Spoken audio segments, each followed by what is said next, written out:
चलिए जी शुरू करते हैं RBSC physics 12th class numerical problem 6th आंकिक प्रश्न जो आपके बुक के पीछे दे रखे हैं। न्यूमेरिकल प्रॉब्लम या क्वेश्चंस बोल दो। 6th क्वेश्चन क्या कह रहा है? इन फिगर 4 पॉइंट चार्जेस हैं are placed at the 4 corners of a square of side 2 centimetre. Square की साइड 2 सेंटीमीटर है, ये भी 2 सेंटीमीटर है, ये भी 2 सेंटीमीटर है और ये भी 2 सेंटीमीटर। ये हमें पता है कि कोई भी वर्ग जो होता है उसकी भुजा बराबर होती है। डिस्टेंस सेंटीमीटर में है, दूरी हमको किस में लेनी है? मीटर में। होशियार हो रहे हो अब तो। डिटरमाइन द मैग्नीट्यूड, एक तो मैग्नीट्यूड निकालना है, क्या? परिमाण। एंड डायरेक्शन, दिशा भी निकालनी है, किसकी? विद्युत क्षेत्र इलेक्ट्रिक फील्ड की। एट द सेंटर ओ पे, ओ से पता लगाना है। बिल्कुल सही है। विद्युत क्षेत्र कहाँ निकलता है? ये जैसे यहाँ पे कोई चार्ज है, कौन सा है? -2q है। बी पे कौन सा? +2q चार्ज पड़ा है। सी पे कौन सा? -q। और डी पे कौन सा पड़ा? +q चार्ज पड़ा है। इन दोनों चार्ज के बीच में तो फोर्स निकलेगा, है ना। इलेक्ट्रिक फील्ड किसी पर्टिकुलर पॉइंट पे निकलता है, दूर। ये रहा। अब इस पॉइंट को P बोल दो, O बोल दो, C बोल दो, T बोल दो, कुछ भी, ठीक है। यहाँ पे इसने O बोला हुआ है। सेंटर पे निकालने तो पहले A का निकालेंगे इससे दूरी पर, फिर B से निकालेंगे इतनी दूरी पर कि ये पॉइंट कितना दूर है, फिर C से ये पॉइंट निकालेंगे, फिर D से ये पॉइंट निकालेंगे। Q जो दे रखा है, आवेश जो चार्ज है उसकी वैल्यू 0.02 माइक्रो कूलम। किस में चेंज करनी है इसको? कूलम में। बैठ गया? Very good. चालू करें इसको। तो देखो सबसे पहले इस डायग्राम पे ही मैं सब कुछ बनाता जाता हूँ, देखते जाना। ए का इलेक्ट्रिक फील्ड, ए से निकालना है विद्युत क्षेत्र पहले। तो ए पे चार्ज कौन सा पड़ा हुआ है? -2q, क्योंकि हम आवेश को तो देखते ही हैं, बिना आवेश देखे बिना हमें क्या पता चलेगा विद्युत क्षेत्र कहाँ जाता है।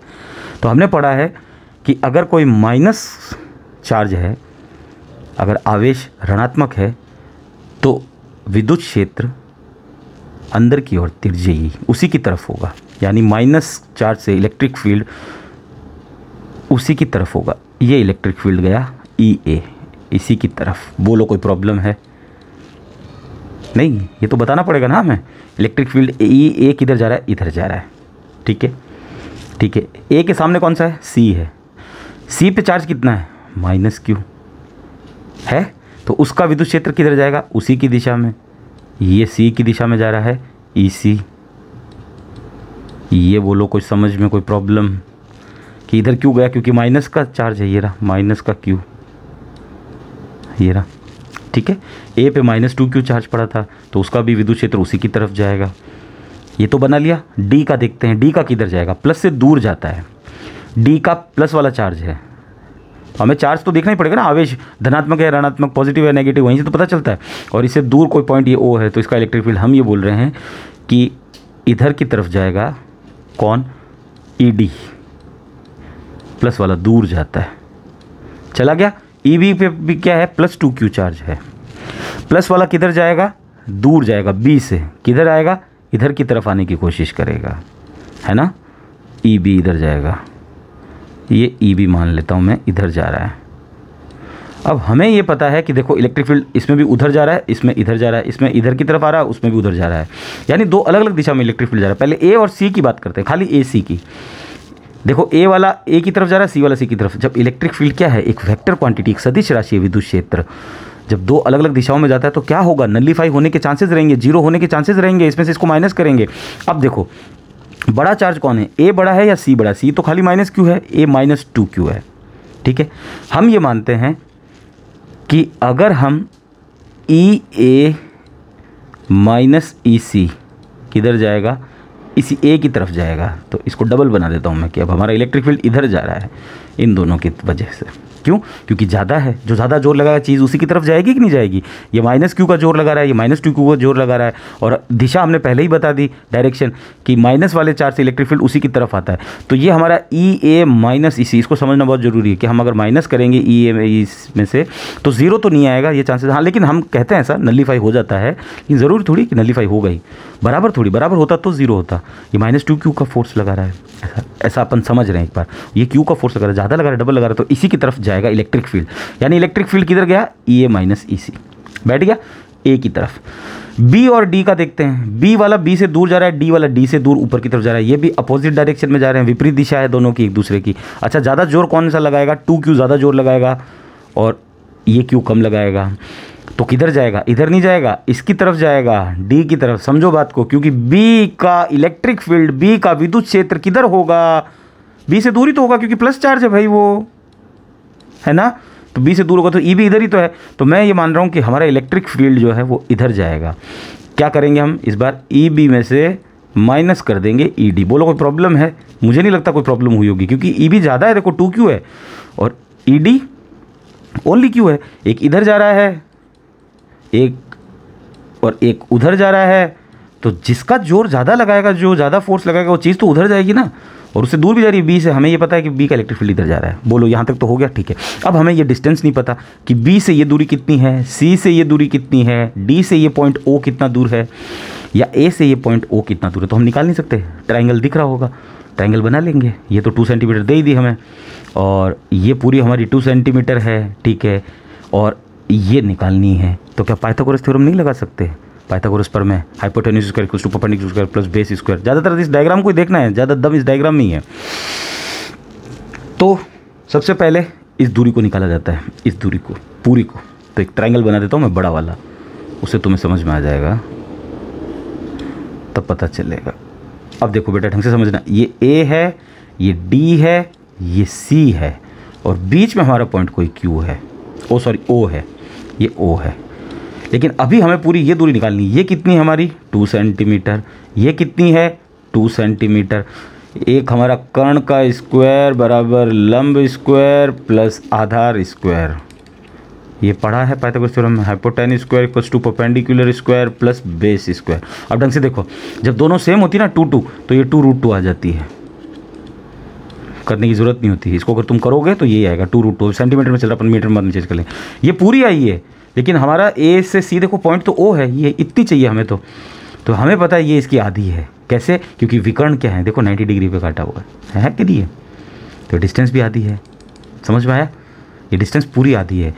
ये हमारी 2√2 पूरी आई है, हमें आधी चाहिए। कितनी चाहिए हमें ये चाहिए ट्रायंगल देखो वापस, ये और ये पॉइंट मैंने बीच में लगा दिया, ये ऐसे बना दी मैंने। ये ए हो गया, ये डी हो गया, ये सी हो गया। हमें इतनी चाहिए।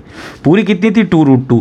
कितने टुकड़ों में बढ़ जाएगी, 2 टुकड़ों में बढ़ जाएगी। तो 2√2 के अंदर 2 का भाग दे देते हैं, 2 से 2 कट गया, √2 आ गई। कौन सी? इतनी सी, यहाँ से लेके यहाँ तक √2 सेंटीमीटर। बोलो कोई प्रॉब्लम? ये भी क्या बच गई फिर, √2 सेंटीमीटर। ठीक है, फिर इसको अगर आगे बढ़ाएं ऐसे और फिर इसको पूरा पैक कर दें, ये हम बोल रहे हैं बी है, ये डी है, तो इन दोनों की दूरी कितनी आ गई? इस पर भी ट्रायंगल बनेगा। ये वाला ट्रायंगल बना देना, ये वाला ट्रायंगल, ये दिख रहा है, ये तो ये 2 है, ये 2 है, तो हाइपोटेन्यूज कितना होगा, 2√2 होगा, है ना। वो निकाल लोगे तुम, तो ये भी कितनी आएगी, इतनी सी वाली, ये डी वाली इतनी सी, ये भी √2 आएगी। ये बी वाली इतनी सी कितनी आएगी, ये भी √2 आएगी। समझ में आ गया ना, क्योंकि अपनी पूरी आई थी। अपने इस पाइथागोरस प्रमेय से ये पूरी आती है। हाइपोटेन्यूज जो कर्ण होती है वो पूरी आती है। हमें आधी चाहिए, क्योंकि हमें ओ पॉइंट कितना दूर है, इतना ही दूर है हमारे, तो पूरा वाला आया है। समझ में आ गया, √2 तो हमने दूरी भी निकाल ली पहली चीज़। तो अब इसको सेंटीमीटर में मीटर में चेंज कर लेते हैं, तो दूरी सब में सेम है, तो एक ही चीज़ लिख लेते हैं अपन, √2 × 10⁻⁻2 मीटर कर लेते हैं। डिस्टेंस मीटर से अपन को याद रहेगा कि ये अपनी दूरी है, ठीक है, क्योंकि मैंने इसको मीटर में चेंज कर लिया, सेंटीमीटर में आई हुई थी सब। चलो इलेक्ट्रिक फील्ड निकालते हैं अब हर पॉइंट का। सबसे पहले ए पे निकालते हैं। क्या फॉर्मूला होता है, KQ/R²। तो K ही है, और Q कितना है, -2Q है। लेकिन माइनस हम लेते नहीं, हम बोलते हैं कि हम मैग्नीट्यूड लेते हैं, परिमाण लेते हैं।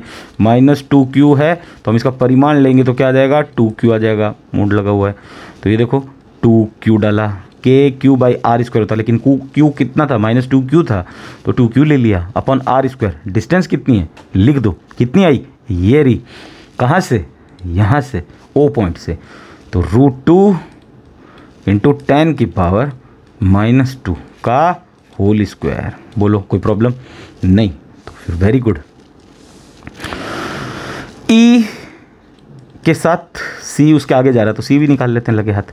K कितना है, -Q, क्या लेंगे, मैग्नीट्यूड। बोलते जाया करो, मैग्नीट्यूड, परिमाण। दूरी कितनी बेटा, सबकी सेम ही है, √2 इंटू 10 की पावर -2 का होल स्क्वायर। बोलो कोई प्रॉब्लम? ई बी भी निकाल लेते हैं लगे हाथ, कितना है 2Q वाला है, तो K2Q दूरी कितनी आई है, √2 इंटू 10 की पावर -2 का होल स्क्वायर। इसी प्रकार से ED भी निकाल लेते हैं, K और कितना है Q है ओनली, तो Q, B में देखो 2Q था तो 2Q लेना पड़ा, A में 2Q था तो 2Q लेना पड़ा, C में Q है और D में Q है तो QQ लेना पड़ रहा है, अपॉन डिस्टेंस √2 इंटू 10 की पावर -2 का होल स्क्वायर। क्या फॉर्मूला होता है, KQ/R²। इलेक्ट्रिक फील्ड का फॉर्मूला तो पता होगा, KQ/R²। ठीक है, ये वाला फॉर्मूला अप्लाई किया अपन ने अभी।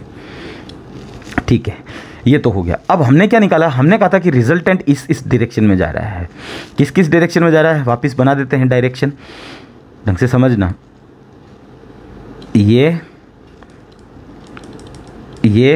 और ये इतना ही बनाया मैंने, ये पॉइंट O है हमारा, ये हमारा A है और ये D है। ढंग से देखो, अब B और C क्यों नहीं बनाया, कारण देखो, हमने कहा था कि हमारा जो रिजल्टेंट है वो इधर जाएगा। क्यों जाएगा, क्योंकि हमने EA-EC निकाला था, यहाँ भी फॉर्मूले में डाल दें EA-EC, EA-EC माइनस करें, EA ये रहा, EC ये रहा, है ना। तो ये 2KQ है और डिस्टेंस सेम है, ये 1KQ है। 2KQ में से 1KQ चला गया तो क्या बच गया बेटा, KQ बच गया कि नहीं बच गया भाई, एक 2x है उसमें से एक x माइनस कर दिया तो क्या बच गया, x बचा कि नहीं बचा। वैसे ये 2 आगे था, बाकी देखो KQ अपॉन ये सब सेम आ रहा है, तो ये 2 था, ये 1 है, 2 में से 1 गया तो क्या बचा, 1 बचा, तो 1 क्या है, KQ अपॉन √2 इंटू 10 की पावर -2 का होल स्क्वायर। बोलो समझ में आया। ये किस डायरेक्शन में जा रहा है, A की तरफ जा रहा है। क्या निकला ये, EA-EC। क्यों जा रहा है, क्योंकि A बड़ा था, चार्ज कितना था, 2Q था, C से बड़ा था।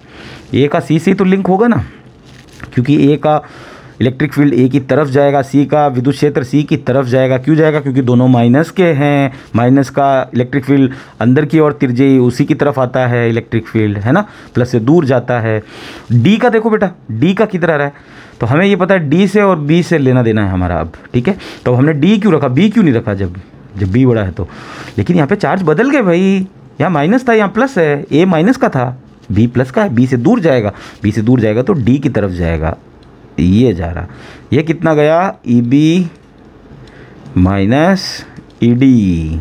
बोलो समझ में आया कि नहीं आया। क्यों आया, क्योंकि वो चार्ज प्लस का है, प्लस का विद्युत क्षेत्र बाहर की ओर तिरछे ही होता है तो इधर जाएगा। ये बड़ा है ये छोटा है, इसका इलेक्ट्रिक फील्ड इधर जाएगा क्योंकि ये प्लस का है, प्लस से दूर जाता है इलेक्ट्रिक फील्ड, तो इसका इधर जाएगा तो B बड़ा होगा। अब इलेक्ट्रिक फील्ड हमारे 4 में से 2 दिशा में जा रहे हैं। ठीक है, पहले 4 दिशा में जा रहे थे, अब 2 दिशा में जा रहे हैं। क्यों, क्योंकि हमने माइनस कर दिया। क्यों माइनस किया, हमने कहा कि इलेक्ट्रिक फील्ड एक वेक्टर क्वांटिटी है, विद्युत क्षेत्र एक सदिश राशि है, और जब 2 विपरीत दिशाओं में जाएगी, जब 2 अलग अलग डायरेक्शन में जाएगी, अपोजिट डायरेक्शन में जाएगी तो माइनस हो जाता है, नलीफाई होने के भी चांसेस रहते हैं। लेकिन यहाँ पे एक 2Q था, एक Q था, तो 2Q में से Q चला गया तो Q बच गया, है ना। गुड, अब हम निकाल लेते हैं EB - ED।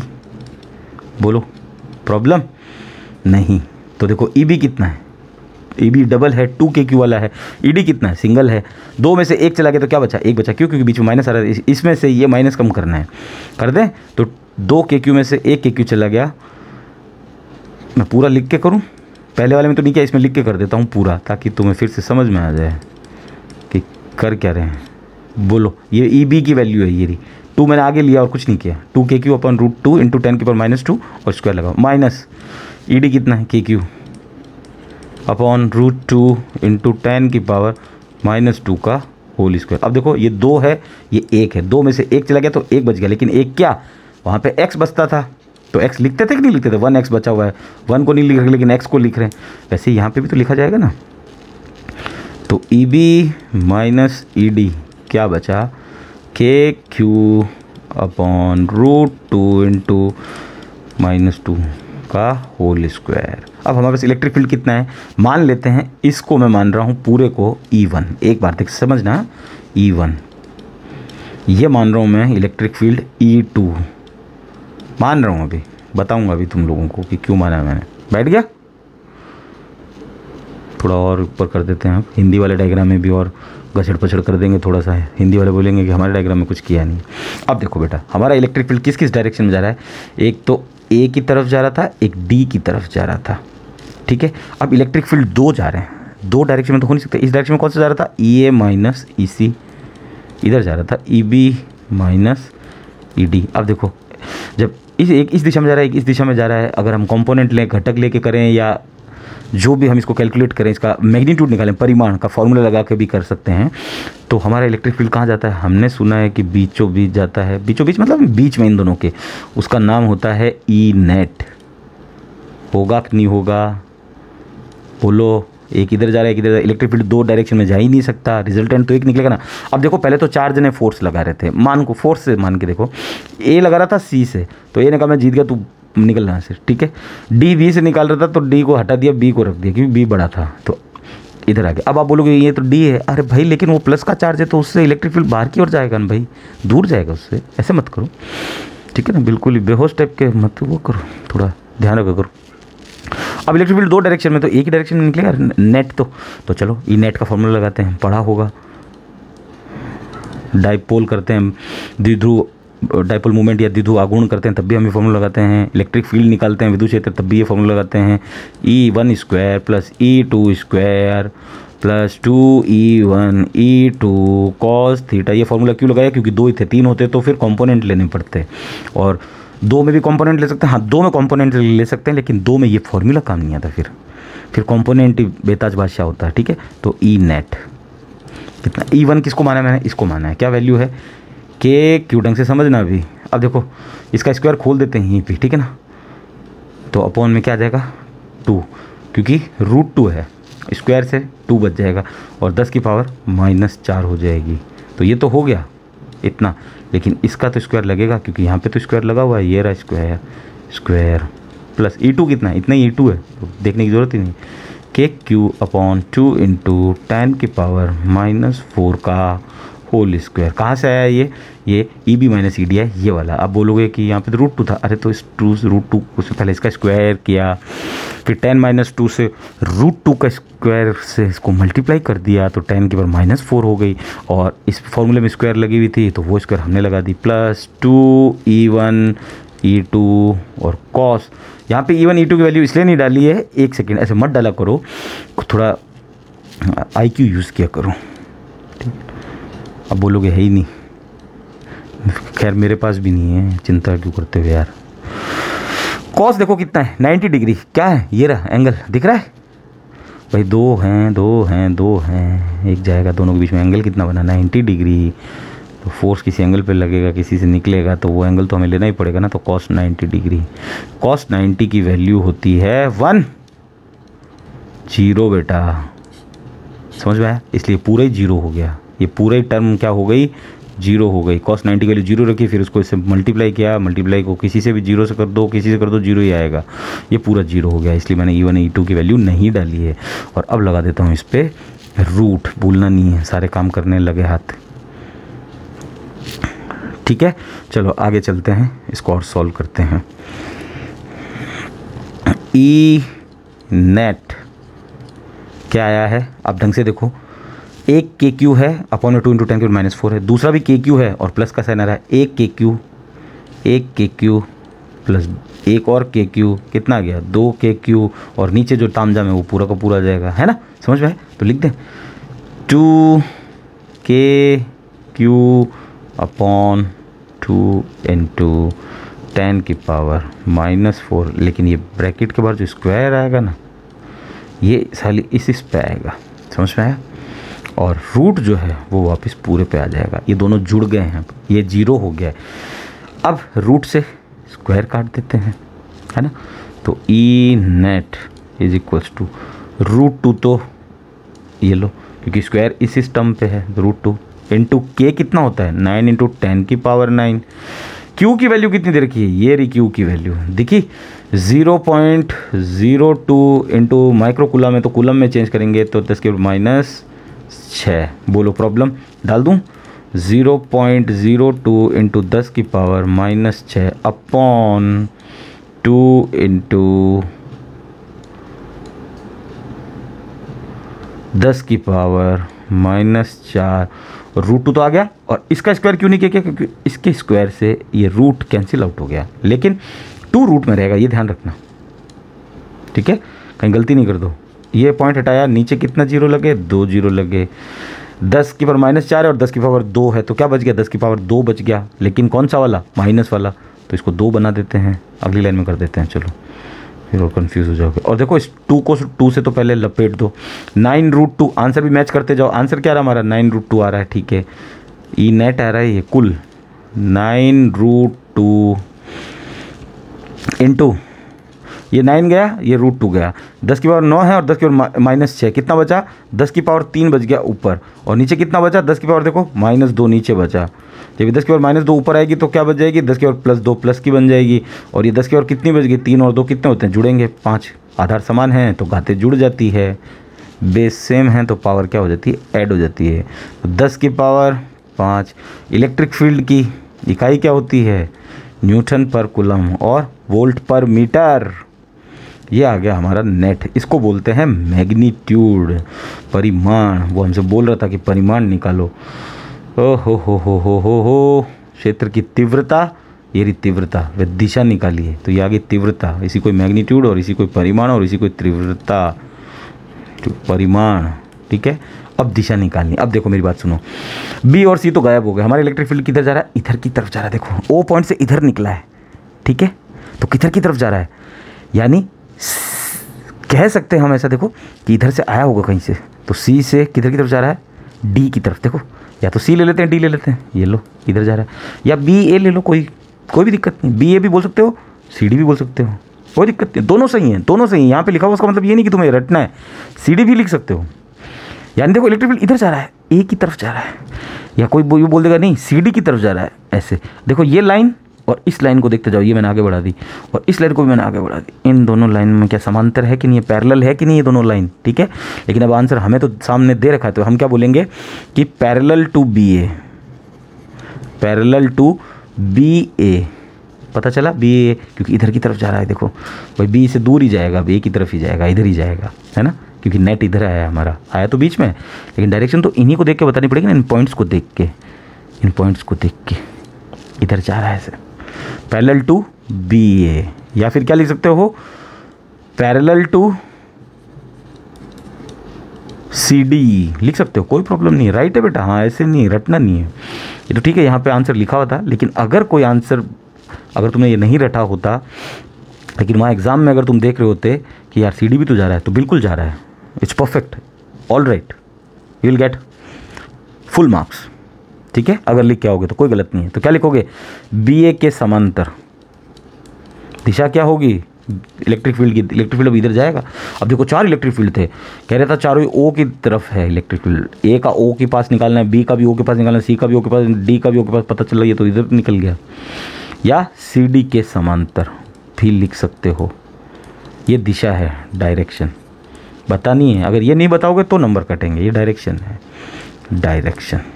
बोलो समझ में आया तो अगला करें। चलो वेरी गुड, फिर नेक्स्ट क्वेश्चन करते हैं, 7th क्वेश्चन। अब देखो बेटा next question, question number 7th क्या कह रहा है? An electric charge Q is divided into 2 parts Q1 and Q2। विद्युत आवेश Q को 2 भागों Q1 एंड Q2 में विभक्त करके परस्पर r दूरी पर रखा गया है, ठीक है ना, and are kept at a distance r apart. What will be the condition for on force between them to be maximum? दोनों के मध्य प्रतिकर्षण का बल है, ठीक है, क्योंकि दोनों प्लस के हैं या फिर दोनों माइनस के हो सकते हैं। ये दोनों चार्ज या तो प्लस के होंगे या माइनस के होंगे, तभी प्रतिकर्षण होगा। अधिकतम होने की शर्त क्या होगी? बल अधिकतम करना है, फोर्स मैक्सिमम करना है। समझ में आया क्वेश्चन? फोर्स मैक्सिमम करना है। सबसे पहले ये हमारा कोई Q चार्जेस है, ठीक है, कितने टुकड़ों में टूटा? 2 टुकड़ों में टूटा। किस किस में टूटा? Q1 में टूटा और Q2 में टूटा। कंडीशन क्या बनी? Q equals to Q1 plus Q2। बोलो कोई प्रॉब्लम नहीं। मैं Q2 की वैल्यू निकाल लेता हूँ, अगर किसी को Q1 की निकालनी तो Q1 निकाल लेना। क्या कर रहा हूँ देखो, Q में से Q1 को इधर लेके आया इक्वल्स टू के, इधर क्या बच गया? Q2। कोई प्रॉब्लम नहीं। कोई अगर Q2 को इधर लेके आना चाहे और Q1 को उधर रखना चाहे, कोई दिक्कत नहीं, कर सकता है। ठीक है, इन दोनों के मध्य की दूरी कितनी है? R है, ऐसा उसने बोला है क्वेश्चन के अंदर। फोर्स मैक्सिमम की कंडीशन निकालनी है।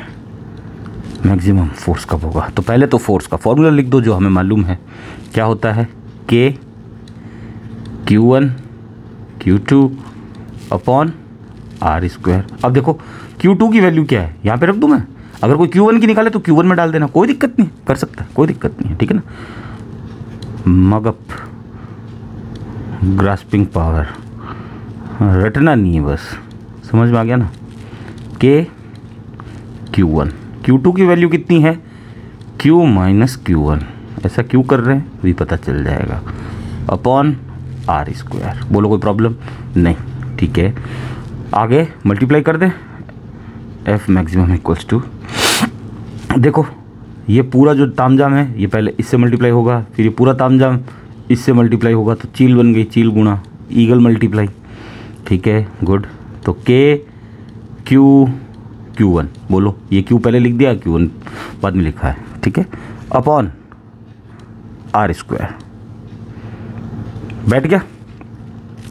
माइनस टुकड़े कर दिए मैंने, ये एलसीएम लिया हुआ है, ये टुकड़े कर रहा हूँ मैं। K Q1 ये है, Q1 ये है, मल्टीप्लाई होगा तो Q1 का स्क्वायर हो जाएगा। बोलो कोई प्रॉब्लम? अपॉन R², और अलग अलग लिख दिया। बोलो कोई प्रॉब्लम नहीं है। अब देखो फोर्स मैक्सिमम की कंडीशन। ठीक है, बायोलॉजी वाले अच्छे से समझना।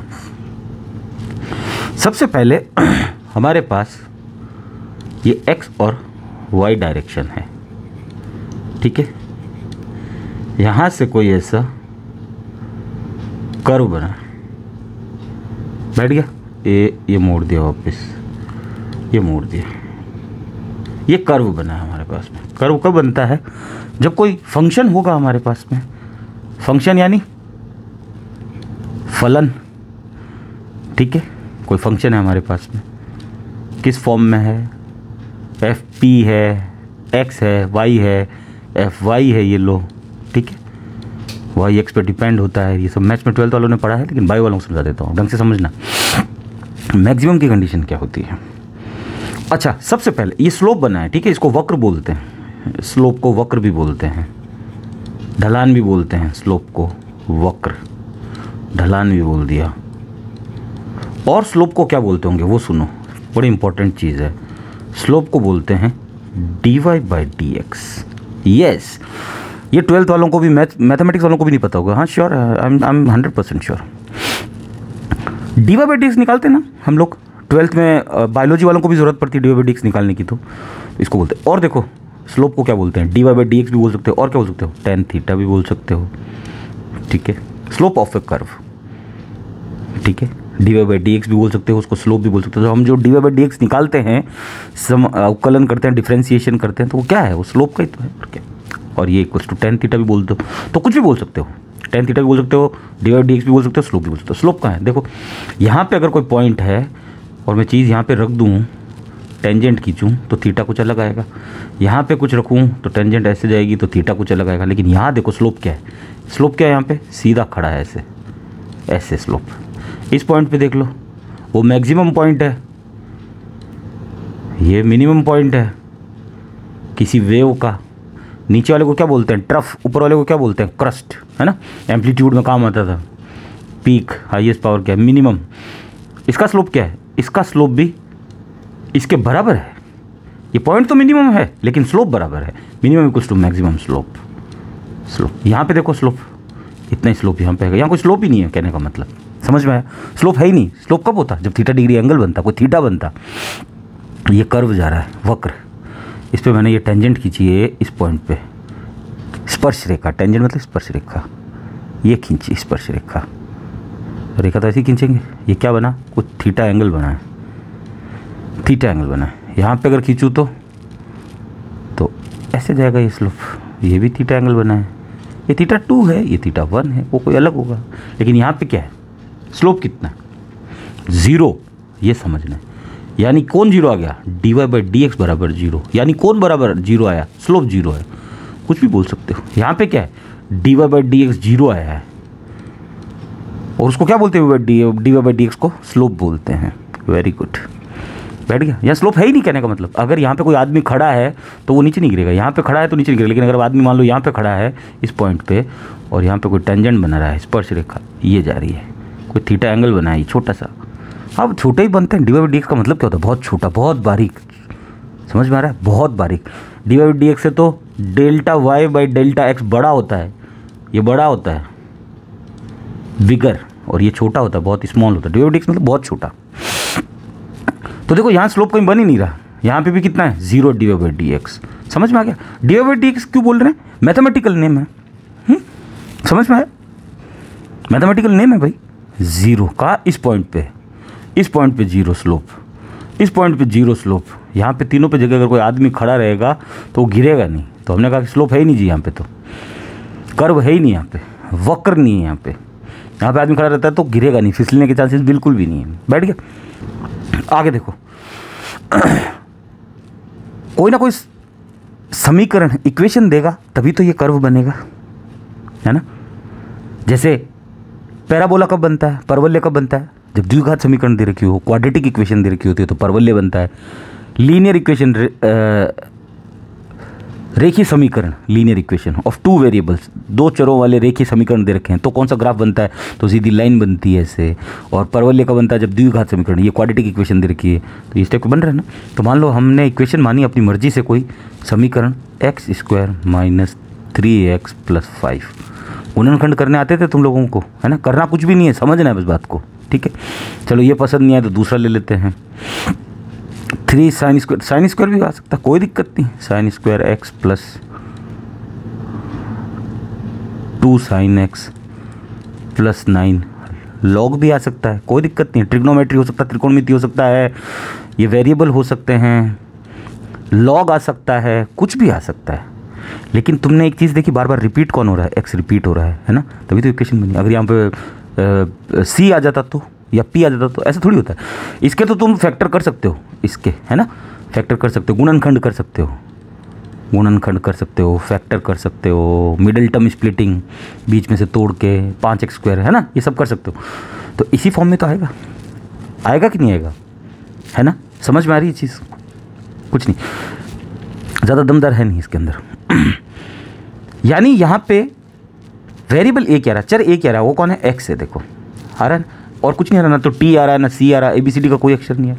यहाँ पे देखो साइन आ रहा है तो यहाँ भी साइन, अगर कॉस आता तो फिर कॉस एक्स भी आ सकता था, कोई दिक्कत नहीं है, खैर, लेकिन एक्स आना ज़रूरी है, ऐसा नहीं कि टी आ जाए, ठीक, और उनकी वैल्यू हमें पता रहती है। तो देखो यहाँ पे स्क्वायर वाली टर्म कौन सी है, ये रही स्क्वायर वाली टर्म, क्वाड्रेटिक इक्वेशन ही तो होती है, द्विघात समीकरण ही तो है। कैसे पता चला ये द्विघात समीकरण है, क्वाड्रेटिक इक्वेशन है, डिग्री 2 है, डिग्री मतलब पावर, पावर देखो हाईएस्ट एक्स की 1 है और एक्स की 2 भी है, एक एक्स की 1 भी पावर है, एक्स की 2 है, हाईएस्ट डिग्री मतलब पावर, सबसे ज़्यादा घात किसकी है, एक्स की है, इसकी 1 है, इसकी 2 है। अगर 2 होती है तो वो द्विघात समीकरण कहलाती है, क्वाड्रेटिक इक्वेशन कहलाती है, समझ में आ रहा है। और एक्स बार बार रिपीट हो रहा है, हमारे पास यहाँ पे क्यू पे स्क्वायर आ रहा है, Q1 पे, यहाँ पे भी Q1 है, तो समझ में आ रहा है, कुछ चीज़ को समझो बात को, यानी बार बार रिपीट हो रहा है ना। तो फिर हम क्या करेंगे, हम भी तो dy बाई डी एक्स निकालेंगे, लेकिन अब dy बाई डी एक्स निकालेंगे, एक हमारे पास में इधर तो फोर्स है, और नीचे यहाँ पे क्या लेंगे, x कौन लेंगे, x Q लेंगे या Q1 लेंगे, या कोई कहेगा मैं Q2 लूँ। तो अगर यहाँ पे, अगर आपने यहाँ पे Q1 इधर रखा और Q2 को इधर लाए हो तो Q2 करना पड़ेगा आपको।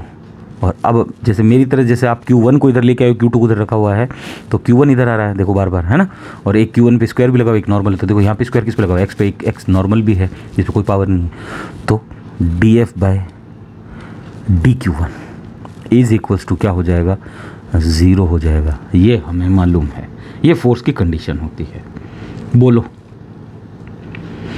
अब कोई बोलेगा कि फंक्शन में ये क्यू क्यों नहीं लिया, अरे भाई बता दिया, 2 बार रिपीट हो रहा है, क्यू पे स्क्वायर लगी हुई है, हमें ऐसा लग रहा है कि ये क्वाड्रेटिक इक्वेशन टाइप की है, Q1 बार बार रिपीट हो रहा है, 2 बार रिपीट हो रहा है, यहाँ पे 2 बार x रिपीट हो रहा था, ये रहा x और ये रहा x, 5 अकेला है, तो हमें ऐसा लग रहा है कि यहाँ पे Q1 वेरिएबल है ना। तो df अपॉन dq1 बराबर 0, ये बड़ा इंपॉर्टेंट है, अगर ये तुम कर लेते हो फोर्स मैक्सिमम के लिए तुम्हें ये सीखना पड़ेगा। अच्छा, अब मैं सिखा देता हूँ तुम्हें कि अगर कोई तुम्हें बोले कि x की पावर n का अवकलन करना है, अवकलन डिफ्रेंशिएशन, ये भी सीखना तो पड़ेगा ही। अगर तुमने बायोलॉजी डिफ्रेंशिएशन पूरा लिखा नहीं, डिफ्रेंशिएशन कर दिया, कोई ना, तुम समझ जाओगे इस चीज़ को। चलो आगे देखते हैं। हाँ, अगर तुमने ये बायोलॉजी ये सोच के लिए कि फिजिक्स मैथमेटिक्स नहीं पढ़नी पड़ेगी, तो बेटा फिजिक्स जो है ना, एक्चुअल में डरते हम लोग मैथ से हैं, लेकिन दमदार चीज़ फिजिक्स है। अवकलन कैसे करेंगे? x की पावर n है तो उसका डिफ्रेंशिएशन यानी dy/dx निकालना है हमें। अवकलन कैसे निकालेंगे? n x की पावर n-1, ये फॉर्मूला है। अगर x की पावर 5 होती तो देखो n कितना है यहाँ पे 5 है, तो 5 आगे आ जाएगा। तो देखो बड़ा इजी सा, 5x की 4। अगर x की पावर 3 होती तो 3 आगे आ जाता और एक पावर में कम हो जाता। बस एक पावर में से कम करना, n में से 1 माइनस करना। n क्या है हमारा 5 है, यहाँ पे n क्या है 3 है, तो 3 आगे आ गया और 3 में से 1 माइनस कर दिया। ये फॉर्मूला, ये फॉर्मूला फॉलो करो। और अगर x की पावर 9 होती तो देखो 9 आगे आ जाता और पावर में 1 कम हो जाता, 9x की 8। ये अवकलन है बस, और कुछ नहीं है। ये फॉर्मूला 1 याद भी होगा मेरे हिसाब से, बायोलॉजी वालों को ऐसी बात नहीं है याद, तो ये सब तो छोटा मोटा चीज़ तो करनी पड़ेगी। x की पावर n का ये तो अवकलन किया है, समाकलन भी आ जाता है, इंटीग्रेशन, ठीक है। तो यहाँ पे समझ में आ गई, कंडीशन बनी है dF/dq1 बराबर 0। क्यों किया वो सब ढलान वलान सब मैंने बता दिया है, थोड़ा सा रिवाइंड करके एक दो बार और देखना। स्लोप के ये नाम होते हैं, अब तुमने ये नहीं सुने हो उसका मैं कुछ नहीं कर सकता, बाकी ये नाम होता है। स्लोप को हम tan थीटा भी बोल सकते हैं, बिल्कुल बोल के सकते हैं, ठीक है। तो अब देखो हमें इसका इंटीग्रेशन करना है, सॉरी डिफ्रेंशिएशन, अवकलन करना है इसका, किसके रेस्पेक्ट में?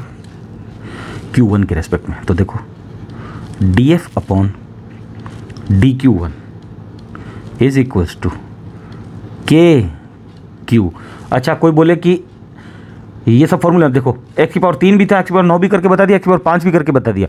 अब मान लो x की पावर 2 का करना है, तो देखो 2x की पावर 1 बच जाएगा, है ना। 1 को लिखते ही नहीं अपन, कोई दिक्कत नहीं। और खाली x हो तो उसका कितना हो जाता है? 1 हो जाता है। कितना हो जाता है?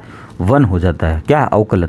तो यहाँ देखो मान लेते हैं कि ये q1 की जगह x था, तो q1 का कितना हो जाएगा? 1 हो जाएगा। पावर होती तो बात होती, तो 1 हो गया तो गायब हो गया, अपॉन r² माइनस k।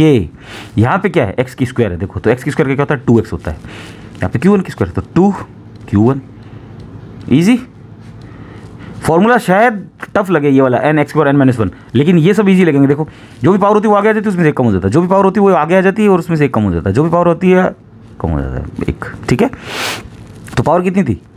2, आगे आ गई, 1 कम हो गया, 2 में से 1 कम हो गया तो 1 बचा। तो 1 को लिखने की ज़रूरत नहीं होती, 1 ऑलरेडी रहता है, ठीक है। चाहे पावर में हो, चाहे मल्टीप्लाई में हो, चाहे डिवाइड में हो, 1 रहता है। लेकिन प्लस माइनस में 1 मत लेके आ जाना मालिक को, नहीं तो गड़बड़ हो जाएगा मामला पूरा। ये आ गई हमारा, ये हमने इसका अवकलन कर दिया। बोलो अवकलन भी हो गया, यहाँ पे हो गया डिफ्रेंशिएशन इसका। ये इक्वेशन है कोई, मान लेते हैं नंबर 1 ही दे देते हैं। इक्वेशन 1, समीकरण 1 का अवकलन करने पर हमें ये मिला है। ये कांस्टेंट लेना बड़ा इंपॉर्टेंट है, ये वाला, ये वेरिएबल, सॉरी ये q1 क्यों लिया, कोई क्यों ले लेगा, क्यों मत ले लेना, फंस जाओगे वरना, ठीक है ना।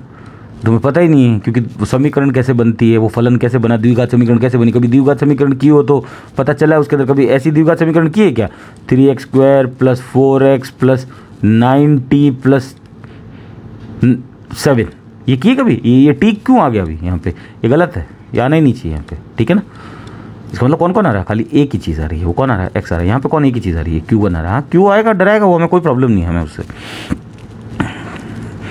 चलो आगे देखो, हमारे पास में dF/dq1 की वैल्यू कितनी है? ये 0 आई है। फोर्स मैक्सिमम करने के लिए हम ये जानते हैं, ये 0 आया है, तो हम यहाँ 0 पुट कर दें। ये रहा, ये आया है। यहाँ पे इंग्लिश वाले लिख लेना, differentiation of equation 1, differentiation of equation 1, ये आया है। तो ये हमने 0 कहाँ से रखा? यहाँ से रखा, dF/dq1, ये रहा 0। और इधर क्यों आया? क्योंकि हमने इसका अवकलन किया, तो ये भी dF/dq1 बन गया, ठीक है। तो ये बन गया, तो ये 0 है तो इसको भी 0 पुट कर दिया, बराबर KQ/r² माइनस 2KQ1। 2 को आगे लिया है, मैं मैथ्स को आगे लिया है, ठीक है। बैठ गया। अब इसको इधर लेके आ जाए, इक्वल्स टू के, इस माइनस वाले को प्लस में कर दे। ये लो यहाँ पे कर देता हूँ मैं, ठीक है। यहाँ पे 2KQ Q1 upon R square is equals to KQ/R²। कुछ नहीं किया है, जो उधर था उसको इधर लेके आया हूँ इक्वल्स टू के, ताकि माइनस को प्लस बना दिया, इसको लेके आया हूँ। R² से R² कैंसिल आउट हो गया, K से K कैंसिल आउट हो गया, क्या बचा 2Q1 is equals to Q1 कितना आ गया मेरा, 2 को नीचे लेके आ जाओ, Q1 आ गया मेरा Q/2। आंसर में देखो Q1 कितना आ रहा है Q/2, Q2 कितना आ रहा है, ये भी Q/2 आ रहा है। ठीक है, तो इस Q के कैसे टुकड़े किए, आधे आधे करने पड़ेंगे तभी फोर्स मैक्सिमम है। ठीक है, वो चार्जेस क्या होंगे Q/2 होंगे, तो दूसरा क्या होगा Q/2 होगा। वो कैसे पता चलेगा, निकालेंगे। इक्वेशन कहाँ है, पहले बनाई थी कहीं ऊपर, देखो ये रही इक्वेशन, इसमें इसको देखो, इसमें वैल्यू डाल दें Q1 की, कितनी आई है Q/2, तो Q minus Q/2 is equals to Q2। ये कितना बेटा, 1 है, माइनस ये कितना बेटा, आधा है। देखो दोनों पास Q है, Q1 गायब हो गया यहाँ से, 1 में से आधा गया, कितना बचा, आधा, कितना बचा Q/2, कौन बचा Q2, यानी Q2 भी, वरना कोई एलसीएम से करना चाहे एलसीएम लेके कर लेना, जिसके नीचे कुछ नहीं उसके नीचे 1, 2 1 जा 1, सॉरी 2 ये तो प्रॉब्लम है यार, समझाते टाइम ना, पता टीचर बनने में यही प्रॉब्लम है। टीचर ये चाहता है कि मैं बच्चे को ना सब कुछ समझा दूँ, तो उसका ध्यान ऐसा होता है कि पता नहीं वो कहाँ पे रहता है यार, सच में। तो sorry, slip of tongue is not fault of mind. अगर जीभ फिसल गई तो दिमाग की गलती नहीं है, and mistakes are always forgivable if one has the courage to admit them. I am really sorry कि मैंने 2 1 जा 1 कर दिया नहीं करना चाहिए था। तो देखो 2 एलसीएम आ गया, और 2 में 1 का डिवाइड किया तो 2 आया, और फिर उसको मल्टीप्लाई कर दिया Q से, तो 2Q माइनस Q, 2Q में से 1Q चला गया तो Q बच गया, और अपॉन में 2 ये रहा, तो Q2 भी Q/2 आ गया, और Q1 भी Q/2 आ गया। आंसर में क्या पूछ रहा था वो हमसे, यही पूछ रहा था कि Q1 भी इतना ही आना चाहिए और Q2 भी इतना ही आना चाहिए, तभी होगा। ये रे Q के 2 टुकड़े कर दिए। ये स्लोप वगैरह ये थोड़ा सा तुम्हें पढ़ना पड़ेगा, ठीक है, थोड़ा सा dy/dx को जीरो करना सीखो, स्लोप को खाली, ये तो इंग्लिश का वर्ड है स्लोप, लेकिन उसको मैथमेटिक्स कैसे, dy/dx जो हम निकालते हैं वो है क्या एक्चुअल में, स्लोप ही तो है। उसको मैथ, स्लोप को मैथ्स में लिखने का मतलब ही यही है, dy/dx, ये रहा स्लोप मैथमेटिक्स का नाम, ठीक है। और उसको tan थीटा भी बोल सकते हो, कोई दिक्कत नहीं, बिल्कुल बोल सकते हो।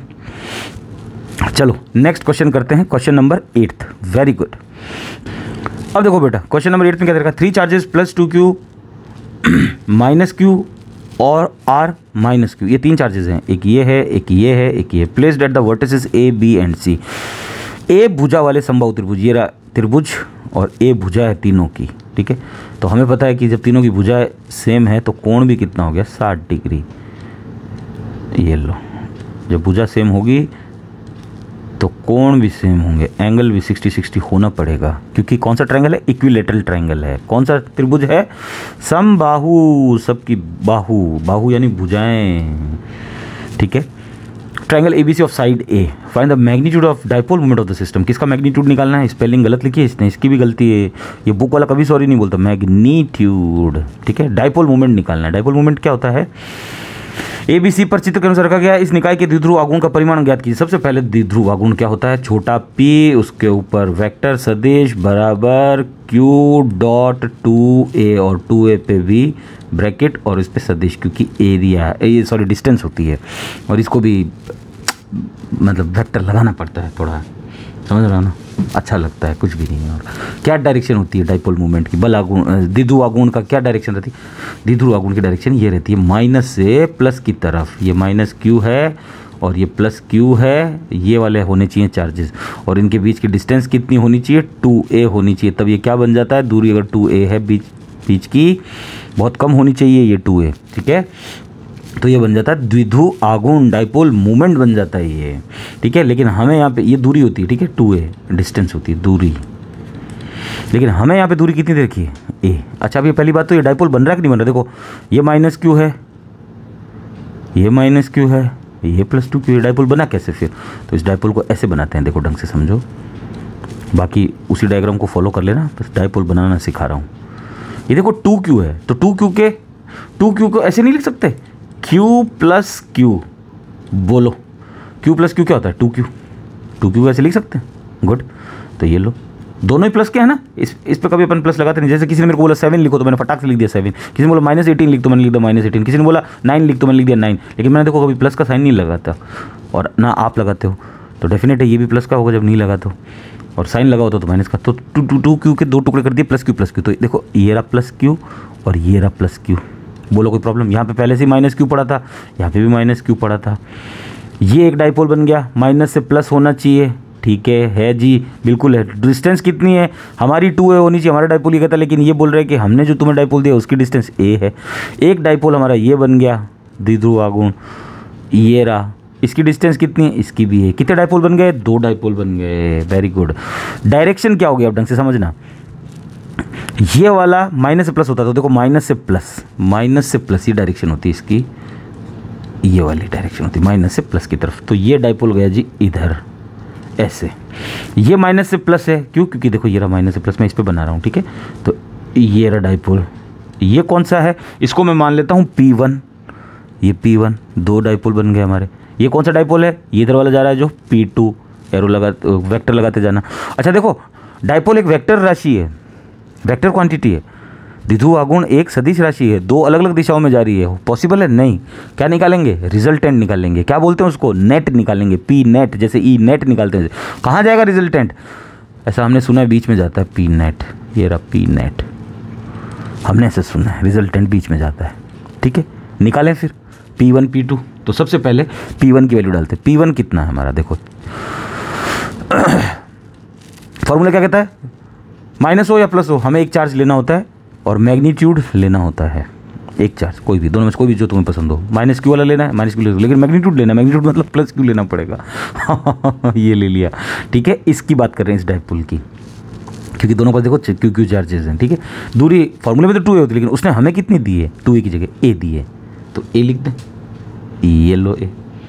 P2 निकालना है अब हमें, ये डाइपोल 2 बने ना, एक तो ये रहा P1, एक ये बना P2, तो P2 भी निकाल लेते हैं। तो Q डॉट A, ये भी सेम ही है, क्योंकि A डिस्टेंस हो गई और चार्ज दोनों में से कोई एक लेना है, लेकिन चार्ज का मैग्नीट्यूड लेना है, आवेश का परिमाण लेना है, तो प्लस वाला ही लेना है, इसका मतलब तो है ना। तो चलो P नेट निकालते हैं।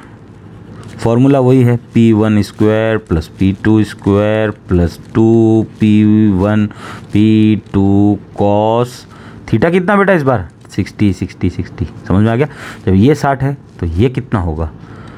वर्टिकल अपोजिट एंगल, शीर्षाभिमुख कोण बोलते हो क्या, या एकांतर कोण बोलते हो हिंदी वाले, cos 60 डिग्री, और इस पे रूट। अब बोलोगे सर ये तो फोर्स का मैग्नीट्यूड निकालने का फॉर्मूला था, बल का परिमाण निकालने का फॉर्मूला था। तो बेटा परिमाण तो बल भी सदिश राशि है, ये भी सदिश राशि है, इलेक्ट्रिक फील्ड भी, विद्युत क्षेत्र भी सदिश राशि है, ऐसे निकलता परिमाण। और देखो 2 हैं इसलिए फॉर्मूला का, 3 होते तो घटक लेकर करना पड़ता, कंपोनेंट लेकर करना पड़ता, अवयव लेकर करना पड़ता, लेकिन 2 में ये फॉर्मूला ईजी रहता है, फॉर्मूला कैलकुलेट करने में आसानी रहती है। P1 कितना हमारा? QA का होल स्क्वायर। P2 कितना है? ये भी QA का होल स्क्वायर प्लस 2। P1 कितना हमारा? QA, और क्या है? P2 QA, और क्या है? cos 60 की वैल्यू कितनी होती है? 1/2। 2 से 2 का तो इलाज पहले ही कर दो, ये रूट लगा दिया। बोलो कोई प्रॉब्लम? अब देखो P नेट कितना आया? QA का स्क्वायर, फिर QA का स्क्वायर, और फिर QA 2 बार आ रहा है तो QA का स्क्वायर कर दें, वेरी गुड, और रूट लगा दें, वेरी गुड। तो P net is equals to QA को मैं क्या मान रहा हूँ? QA बराबर क्या मान रहा हूँ? x मानते हैं, यहाँ आम मान रहा हूँ। कितने Q हैं? 1 2 3, कितने? 3 आम, 3 और आम, तो 3 और आम मैंने क्या माना है? QA। ये लो x से मत करो बस, 3 QA का होल स्क्वायर, खाली इन पे स्क्वायर आएगा, ठीक है, और रूट लास्ट में क्या हो जाएगा? P नेट इक्वल्स टू, ये रूट 3 पे तो 3 इन पे रहेगा रूट, और QA पे स्क्वायर से इससे कट जाएगा, तो QA ये रूट से बाहर आ गए। आंसर क्या दे रखा है? Root 3 QA। हिंदी में वो भी देख लेते हैं, क्या आंसर दे रखा है? Root 3 QA। आ गया? द्विध्रुव आघूर्ण डाइपोल मोमेंट, ये रहा, इजी। अब ये छोटी मोटी चीज़ें ना बेटा, बार बार प्रोसेस में ये चीज़ें आ रही है कि ये फॉर्मूला जो है ये परिमाण निकालने का होता है, 2 दिशाओं में जा रहा है तो बीच का, तो सीख ही लो, कब तक भागोगे, ठीक है। अच्छा क्वेश्चन था और इजी सा था, लल्लू, है ना। चलो नेक्स्ट क्वेश्चन करते हैं, क्वेश्चन नंबर 9th। अब देखो बेटा क्वेश्चन नंबर 9th कई बार करवा चुका हूँ। एग्जाम्पल 1.8 सेम ऐसा ही था अगर आपने कर रखा हो तो। एग्जाम्पल उदाहरण 1.8 सेम टू सेम 3 बार हो गया ये। एक तो एग्जाम्पल था, एक अभी मैंने थोड़े टाइम पहले न्यूमेरिकल प्रॉब्लम का एक क्वेश्चन करवाया था जिसमें से एक वो उसको रखना पड़ता है, 2 बॉल थी, उसको पहले नॉर्मल में रखा, फिर लिक्विड में रखा, मतलब द्रव में रखा, फिर उनके क्या कमियां आई, कितनी चीज़ें बदली, वो सब ठीक है। ये उसमें भी ये कर रखा है, इसी न्यूमेरिकल क्वेश्चन में शायद 4था या 5वां होगा, ठीक है ना, ढंग से देख लेना। न्यूमेरिकल क्वेश्चंस में 4था या 5वां मिल जाएगा और उदाहरण 1.8 सेम टू सेम है। 2 स्मॉल आइडेंटिकल बॉल्स, आइडेंटिकल आ गया यानी समान है, 2 गेंदे हैं। Each of mass and charge Q are suspended same point by silk cord, रेशम के धागे से बांधी हुई है। Each cord of length L, इसकी लेंथ एल है, इसकी भी लेंथ एल है। Shown in figure separation between charges is X, ये एक्स दे रखा है। An angle between cords 10 degree है ये टोटल, तो ये एक कितना हो गया थीटा, 2 थीटा, मतलब ये थीटा है तो ये भी थीटा, ये दोनों मिलके 10 हो रहे, तो ये कितना हो गया 5 डिग्री, ये कितना हो गया 5 डिग्री हो गया, 2 थीटा, थीटा प्लस थीटा जुड़ के। Calculate the value of X assuming system to be in equilibrium, system equilibrium में है, मान कैसा। 2 समान छोटी गेंदे, प्रत्येक का द्रव्यमान m है, ये दोनों m है, ये गेंदे ये लटक रही, ये लटकी हुई है, बॉब भी बोलते हैं इसको, बॉब, लोलक। द्रव्यमान m है तथा प्रत्येक पर आवेश q, सिल के धागों से प्रत्येक धागों की लंबाई l है दोनों की, ठीक है, कोई दिक्कत नहीं चाहिए। बहुत इजी क्वेश्चन, इनके मध्य दूरी x और धागों के मध्य कोण, तब समय अवस्था की दूरी में x का मान ज्ञात करो, ठीक है, कर लेते हैं। तो सबसे पहले तो देखो वही कंपोनेंट लेने पड़ेंगे, यहाँ पे डायग्राम बना देता हूँ वापस से नया। ये बांधी हुई है, ये लो जी, ये दोनों बॉलें हैं। क्या बोला मैंने, हमेशा मीन पोजीशन बनाओ, माध्य पोजीशन बनाओ, समझ में आया। ये लो, ये कितनी है दूरी, पूरी x है, तो ये कितनी हो गई x/2 हो गई, लिख दो इतनी सी x/2, ये लो x/2, ये कितनी हो गई x/2, ये मीन पोजीशन होती है, ठीक है, मध्य। ये लेंथ कितनी है l, ये कितनी है l, अंदर लिख देता हूँ, ठीक है ना, ये वाली l, ये कितना है थीटा, तो ये कितना है थीटा। सब खेल डायग्राम का ही। अब z बन रहा कहीं देखो, टिडिंग टिडिंग टिडिंग, ये बन गया z, बैठ गया। अब देखो ढंग से समझना, इस पर एक टेंशन काम कर रहा है, तनाव काम कर रहा है। तनाव क्यों हुआ, चोंचे भिड़ गई थी, सब बता रखा है। किधर जाता है टेंशन, T इधर की तरफ जा रहा है, T ऊपर की तरफ टेंशन। तो 2 कंपोनेंट भी ले लेते हैं, इस डायरेक्शन में ले लिया और इस डायरेक्शन में भी ले लिया। नीचे कौन लटक गया, नीचे m मास है इस बॉल का, और नीचे ग्रेविटी काम कर रही है, पृथ्वी का गुरुत्वाकर्षण बल काम कर रहा है, और एक बल इधर भी लग रहा है। देखो ये वाला इसको इधर धकेला तो इलेक्ट्रोस्टैटिक फोर्स, स्थिर वैद्युत की बल लगा, कितना लगा Fe। इक्विलिब्रियम में मानना है तो कैसे मानेंगे, इधर देखो फोर्स लगा है तो इधर भी कुछ लगा होगा, इधर mg लग रहा है तो ऊपर भी कुछ लगा होगा। तो हम क्या बोलेंगे कि जब ये कोण थीटा है, बाहर वाला इसके z के अंदर वाला होता तो इसको भी थीटा मानते, लेकिन ये बाहर वाला देखा है तो इस बार ये थीटा बन गया। जिससे थीटा एंगल बनता है वो t cos थीटा होती है। कौन t cos थीटा, देखो ये टेंशन किसी थीटा डिग्री पे लग रहा है, ये टेंशन ठीक है, किसी थीटा डिग्री पे लग रहा है, थीटा एंगल पे लग रहा है, लेकिन हमें मालूम नहीं। हम तो इस गुच्छे को पकड़ के एक बार इस डायरेक्शन में लेके आएंगे, एक बार इस गुच्छे को पकड़ के इसमें लेके आएंगे, बस 90, और बीच में एंगल हम जानते हैं 90 दोनों के बीच में। तो ये बन गया जी आपका t cos थीटा, और इधर ये गुच्छे को पकड़ के लिटा दिया तो ये बन गया t sin थीटा। कितने फोर्स लग गए बेटा, देखो 4 लग गए, नीचे mg ऊपर t cos थीटा, ये दोनों इक्विलिब्रियम में है। अब बोलोगे नहीं तो अलग अलग दिख रहे हैं, वो सब बता रखा है मैंने, ठीक है ना, बार बार क्यों मेरी खाल खींच रहे हो। इधर t sin थीटा फोर्स लग रहा है, इधर Fe लग रहा है, बोलोगे कि इधर Fe तो शक्ल अलग है, t sin थीटा की शक्ल अलग है, ठीक है। अब देखो t हमारे पास में है नहीं, तो t को तो हम भिड़ते ही इलाज करना पड़ेगा हमें। तो सबसे पहले लिखो साम्यावस्था भी दे रखा, देखो इक्विलिब्रियम, साम्यावस्था बहुत जरूरी है। t sin थीटा अगर बल लगेगा, साम्यावस्था का मतलब होता है फोर्स को जीरो करने की कोशिश करना, क्या करना, फोर्स को, इक्विलिब्रियम का मतलब होता है फोर्स जीरो। फोर्स जीरो कब होगा, जब एक बल इधर जा रहा है और एक बल इधर जा रहा है। समझ में आ गया। ये कोई बक्सा है, उसको इधर भी खींच रहा है कोई, 10 न्यूटन का फोर्स लगा रहा है, इधर खींच रहा है 10 न्यूटन का फोर्स लगा रहा है। फोर्स कितना हो गया, जीरो हो गया। कैसे, 10 - 10 = 0। माइनस क्यों किया, क्योंकि डायरेक्शन अलग अलग है, विपरीत दिशा है, एक इस दिशा में जा रहा है, एक इस दिशा में, दोनों एक दिशा में जुड़ जाते। टी साइन थीटा किधर जा रहा है, इधर जा रहा है। एफ ई किधर जा रहा है, इधर जा रहा है। तो टी साइन थीटा के बराबर कौन हो गया, एफ ई।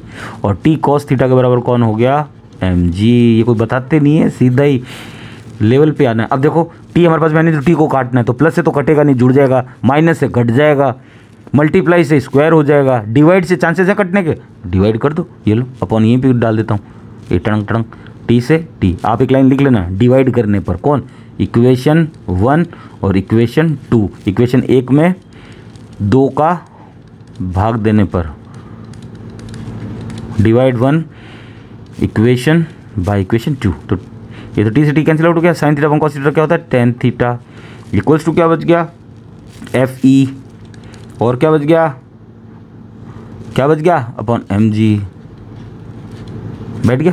अच्छा, tan theta is equals to F E की वैल्यू क्या होती है, कूलम का फोर्स क्या कहता है,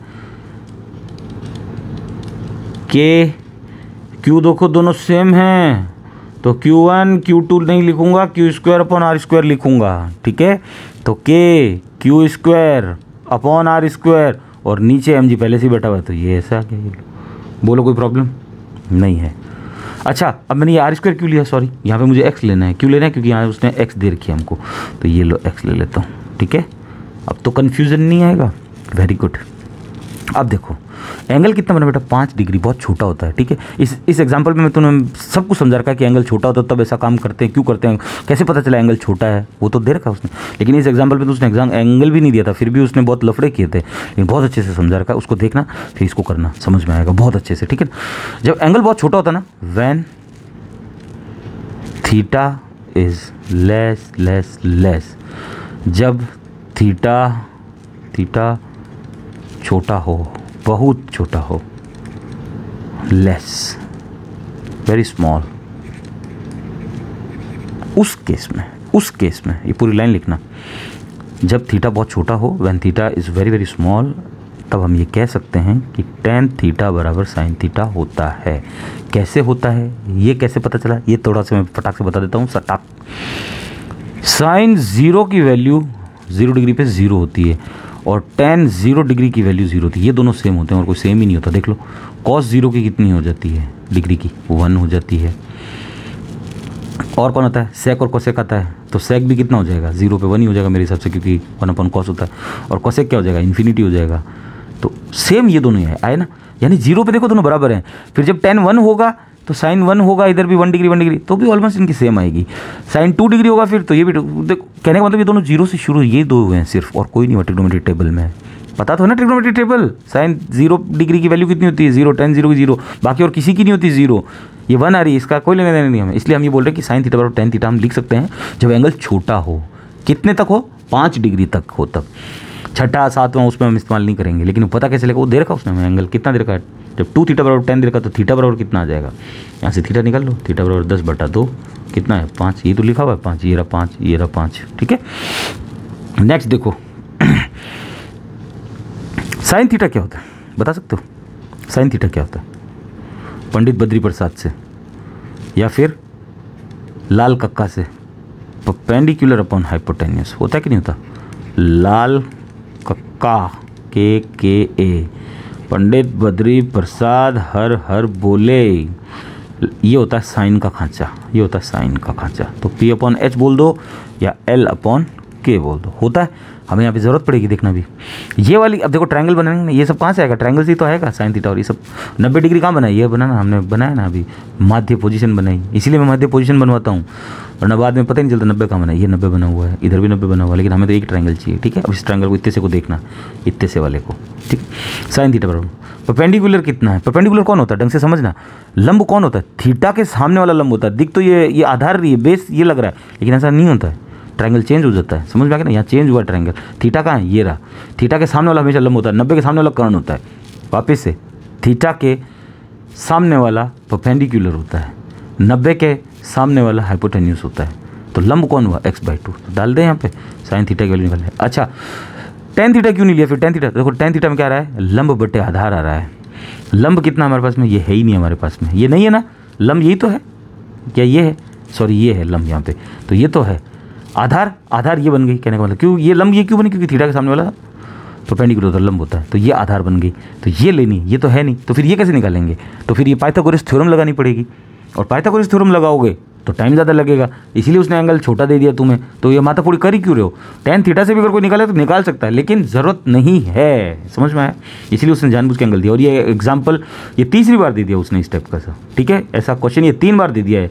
एक बार तो एग्जाम्पल 1.8 है, और एक बार आंकिंग पर्सन में भी, आंकिक पर्सन जो न्यूमेरिकल अपन अभी कर रहे हैं न्यूमेरिकल, उसमें चौथा या पाँचवां क्वेश्चन मिल जाएगा तुम्हें, सेम टू सेम चौथा या पाँचवां क्वेश्चन। तो बेस है नहीं, फिर बेस निकालने के लिए हमें पाइथागोरस थ्योरम लगानी पड़ेगी। वो कर्ण स्क्वायर बराबर लंब स्क्वायर प्लस आधार square hypotenuse square plus perpendicular square plus base square. तो वो काम करेंगे क्यों? हमारे पास में ये साइन में हमें ये लंब और कर्ण चाहिए। लंब है हमारे पास में, ये रहा कर्ण, ये रहा। तो लंब कितना है? x/2, कर्ण कितना है? l। तो साइन थीटा बराबर x/2 अपॉन l है, तो x/2l। ये 2 भी चला गया नीचे। बोलो कोई प्रॉब्लम?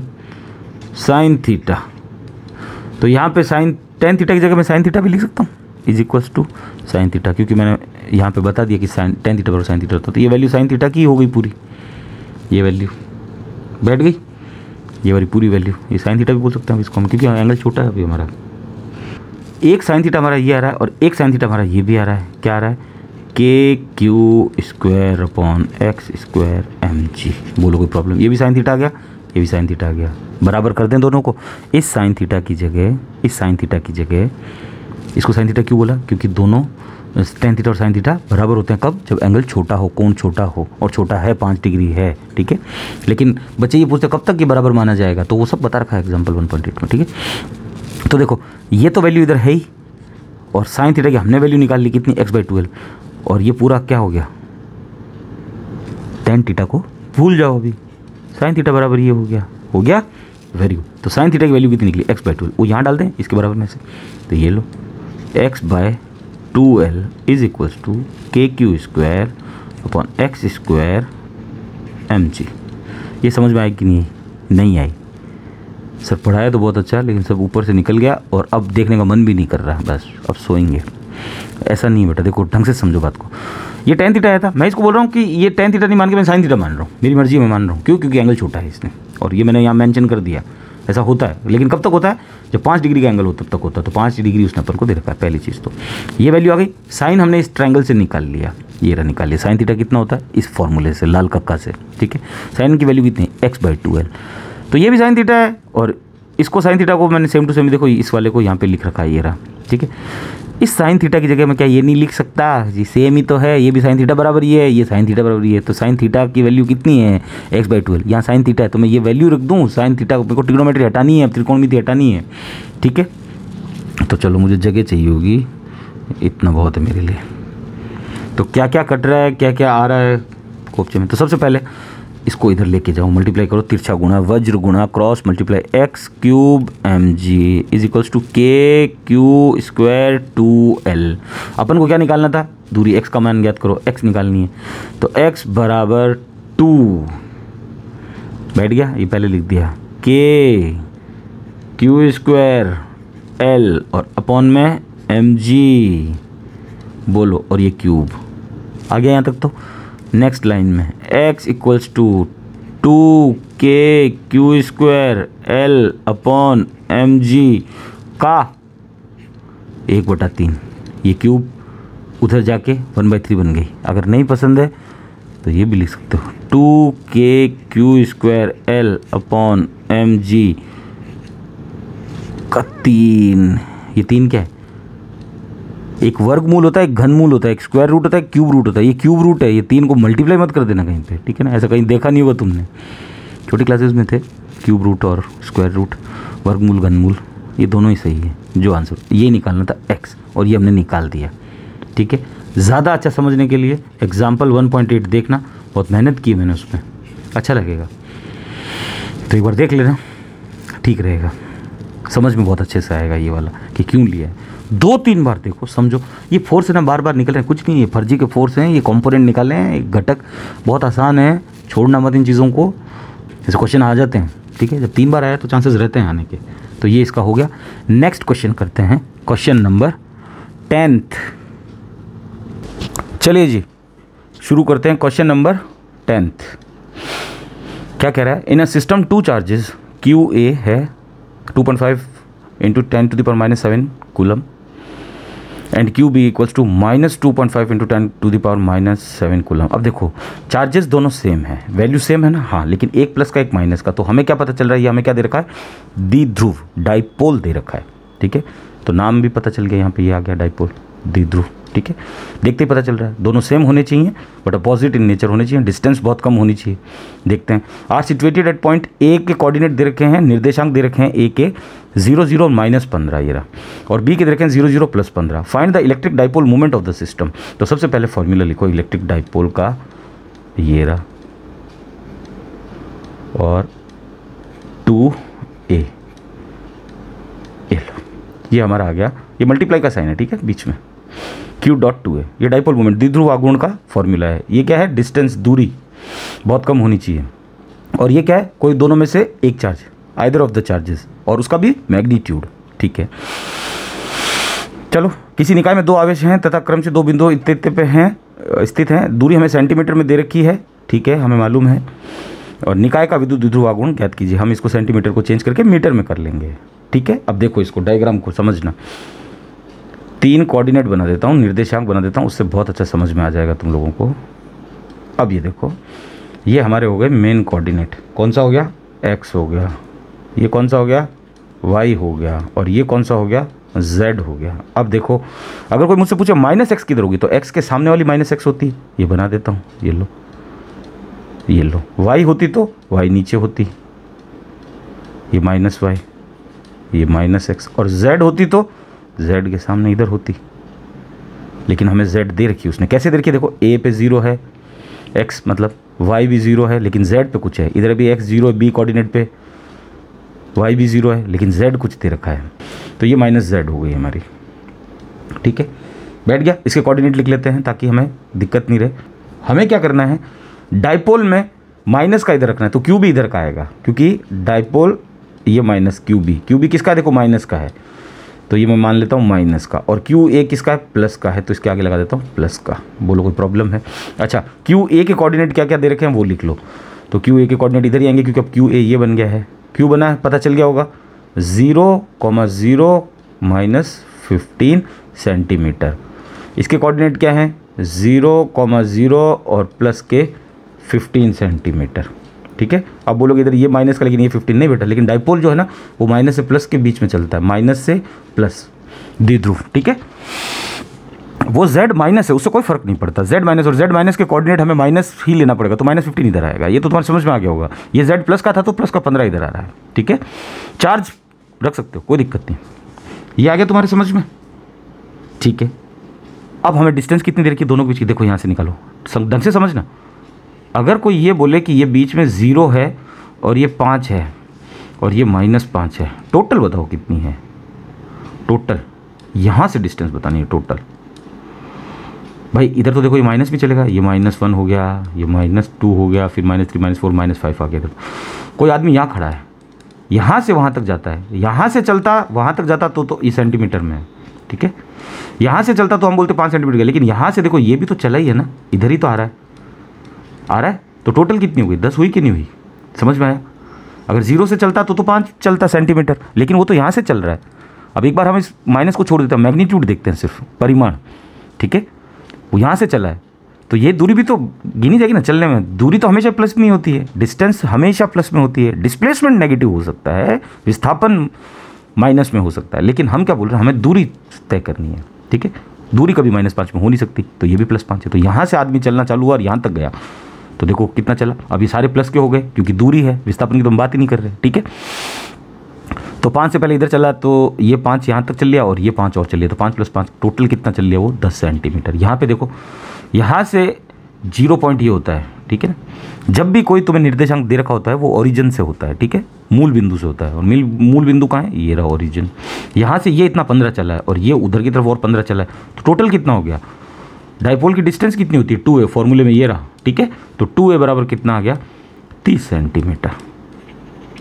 तो 2a बराबर 30 गुणा 10 की पावर -2 मीटर। क्या किया है, मीटर में चेंज कर लिया और 2a हमें दे दिया आप टोटली, ठीक है। फॉर्मूले में डाल देते हैं और कुछ करना भी नहीं है। ये रहा फॉर्मूला, P बराबर Q डॉट 2a, छोटा p लेना है, वेक्टर लगा देना बार बार। अब मैं Q, दो चार्ज हैं, दोनों में से कोई एक चार्ज ले लो, और कूलम में है तो कूलम में, माइक्रो कूलम में तो उसको कूलम में चेंज करो, लेकिन हमें कूलम में ही दे रखा है। ये Q की वैल्यू दे रखी है 2.5 गुणा 10⁻⁷, फॉर्मूला ये रहा, इंटू 2a कितना है 30 इंटू 10 की पावर -2, ये आ गई डिस्टेंस, ठीक है। हमारे डाइपोल की डायरेक्शन क्या होती है, ढंग से बताना, माइनस से प्लस की ओर होती है। ये हमारा डाइपोल इधर जा रहा है, द्विध्रुव। मूवमेंट किधर है, द्विध्रुवागुण का, डाइपोल मूवमेंट का माइनस से प्लस है, माइनस से प्लस इधर जा रहा है। लेकिन इधर z किस चीज़ का है, z तो माइनस का आ रहा है ना। अच्छा, x का डायरेक्शन कौन बताता है, unit vector i cap, y का कौन बताता है j कैप, और z का कौन बताता है k कैप। ये यूनिट वेक्टर होते हैं, एकांक सदिश, इकाई सदिश बोल दो, ये सिर्फ दिशा बताते हैं। तो इसका कौन होगा -x का -i कैप, ये सिर्फ डायरेक्शन बताता है और यूनिट वेक्टर होता है, वैल्यू इसकी 1 होती है, -j कैप, और इसका हो जाएगा -k कैप। टोपी पहना देना ऊपर, ठीक है। हमारा डाइपोल माइनस से प्लस की तरफ जा रहा है, उधर जा रहा है, और उधर आ रहा है -k कैप आ रहा है। डायरेक्शन भी तो बतानी पड़ती है ना, डाइपोल मूवमेंट है तो मैग्नीट्यूड भी बताना पड़ेगा और डायरेक्शन भी बतानी पड़ेगी, दो चीज़ें आएंगी भाई। अगर कोई वेक्टर क्वांटिटी होती है, ये वेक्टर क्वांटिटी है, सदिश राशि है, तो इसकी दो चीज़ें आएंगी, एक मैग्नीट्यूड आएगा परिमाण, और प्लस डायरेक्शन आएगी, प्लस दिशा भी आएगी।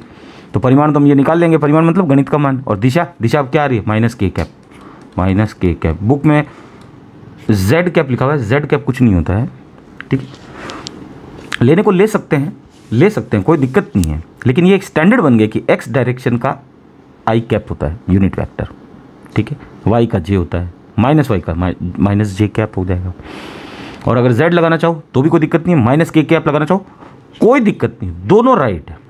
बैठ गया, आगे करें।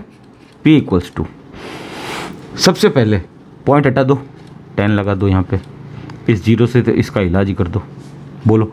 और 25 दिया, कितना आ गया 75 आ गया, ये मैंने कर दिया 75 इंटू 10 की पावर कितना हो गया -9 हो गया। और डाइपोल की यूनिट क्या होती है, कूलम मीटर, कूलम मीटर, ठीक है। सेंटीमीटर मत समझना, इसलिए मैंने लिखा है ये कूलम मीटर, थोड़ा सी बड़ा लिख दिया करो तो उसे पता चल जाता है, ठीक है। लेकिन अब हमें क्या चाहिए, अब देखना, हाँ हमारे आंसर को मैच करो। अब देखो, मैंने 10 से ऊपर गुणा कर दिया, 10 से नीचे गुणा कर दिया, कोई फ़र्क पड़ा, कोई फ़र्क नहीं पड़ा, क्योंकि ये एक स्टैंडर्ड तरीका नहीं है, साइंटिफिक मेथड नहीं है इसको लिखने का। साइंटिफिक मेथड ये बोलता है कि 2 डिजिट नहीं आने चाहिए, इनके बीच में पॉइंट आना चाहिए। तो देखो, ये नीचे वाला 0 तो इस पॉइंट में खप गया है ना, 7.5 लिख सकते हैं, और जब भी पॉइंट हटाएंगे तो नीचे वाला 0 वापस आ जाएगा, बैठ गया ना। तो ये 0 तो पॉइंट से चला गया, ये 0 नीचे वाला पॉइंट से गायब हो गया। इंटू 10 की पावर कितनी है 1 है, और ये कितनी 10 की पावर -9 है, तो 10 की पावर क्या बच जाएगी -8 कूलम मीटर। और कौन सी डायरेक्शन में जा रहा है, डायरेक्शन क्या है इसकी -k कैप। और अगर कोई -z कैप लिखना चाहे लिख सकता है, कोई प्रॉब्लम नहीं है। स्टैंडर्ड ये है कि x का i कैप होता है, z का k कैप होता है, और y का j कैप होता है, और बाकी कुछ भी ले सकते हो तुम लोग, t कैप भी ले सकते हो, ये भी 1 होगा, कोई दिक्कत नहीं है। p कैप लेना है, कैप लगते ही वो वैल्यू 1 हो जाती है, ठीक है। s कैप लेना है, वो भी 1 हो जाएगा, कोई दिक्कत नहीं है, ठीक है। तो दोनों में से कोई एक लिख देना, बस रटना नहीं है, समझ में आया ना, ताकि पता चले तुम लोगों को। मैंने दोनों बता दिया, डरने का बिल्कुल नहीं है, और यही आंसर हमारा मैच हो रहा है। और ये डाइपोल मूवमेंट एक वेक्टर क्वांटिटी है, तो इस पर सदिश राशि है, तो सदिश का निशान लगा दो, कोई दिक्कत नहीं है। लेकिन अब क्यों लगाया सदिश का निशान, देखो मैग्नीट्यूड पे तो नहीं लगता, ये मैग्नीट्यूड है, परिमाण है। ये परिमाण मतलब गणित का मान कितना है, 7.5 गुणा 10 की पावर -8 कूलम मीटर। लेकिन साथ में डायरेक्शन भी तो दे रखी है हमने, किस डायरेक्शन में जा रहा था डाइपोल, माइनस के कैप या माइनस जेड कैप डायरेक्शन। तो ये तो हो गई डायरेक्शन, दिशा, और ये हो गया मैग्नीट्यूड, परिमाण। बोलो आया समझ में?